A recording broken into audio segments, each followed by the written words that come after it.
भगवान श्री रमण महर्षि ने अपने साधकों को बताया कि आप जैसे हैं वैसे ही रहें। आत्मजांच में शुरुआती लोगों को श्री रमण महर्षि ने सलाह दी कि वे अपना ध्यान मैं की आंतरिक भावना पर लगाएं और जब तक संभव हो उस भावना को बनाए रखें। उन्हें बताया जाएगा कि यदि उनका ध्यान अन्य विचारों से भटक गया है तो जब भी उन्हें पता चले कि उनका ध्यान भटक गया है तो उन्हें मैं विचार के बारे में जागरूकता पर वापस लौटना चाहिए। उन्होंने इस प्रक्रिया में सहायता के लिए विभिन्न सहायता का सुझाव दिया। कोई अपने आप से पूछ सकता है, मैं कौन हूँ या यह मैं कहाँ से आया हूँ, लेकिन अंतिम उद्देश्य मैं के बारे में लगातार जागरूक रहना था, जो मानता है कि यह जिम्मेदार है शरीर और मन की सभी गतिविधियों के लिए। अभ्यास के प्रारंभिक चरण में मैं की भावना पर ध्यान देना एक मानसिक गतिविधि है जो एक विचार या धारणा का रूप ले लेती है।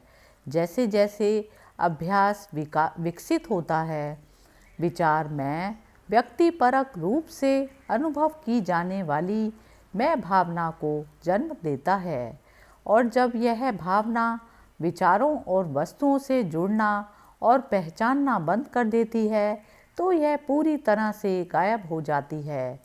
जो कुछ बचा है वह अस्तित्व का एक अनुभव है जिसमें वैयक्तिकता की भावना अस्थायी रूप से काम करना बंद कर देती है।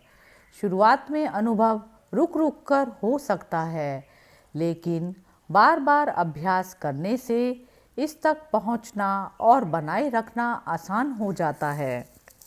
तब आत्मजांच पर इस स्तर पर पहुंचती है तो उस अस्तित्व के बारे में सहज जागरूकता होती है जिसमें व्यक्तिगत प्रयास अब संभव नहीं है, क्योंकि प्रयास करने वाला मैं अस्थायी रूप से अस्तित्व में नहीं रह जाता।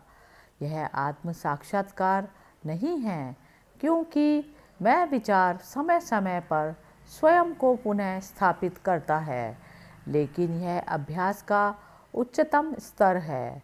इस स्थिति का बार बार अनुभव उन वासनाओं, मानसिक प्रवृत्तियों को कमज़ोर और नष्ट कर देता है जो मैं विचार को जन्म देती है, और जब उनकी पकड़ पर्याप्त रूप से कमज़ोर हो जाती है तो स्वयं की शक्ति अवशिष्ट प्रवृत्तियों को इतनी पूरी तरह से नष्ट कर देती है कि मैं विचार फिर कभी उठता नहीं। यह आत्म साक्षात्कार की अंतिम एवं अपरिवर्तनीय अवस्था है। हरि ओम तत्सत।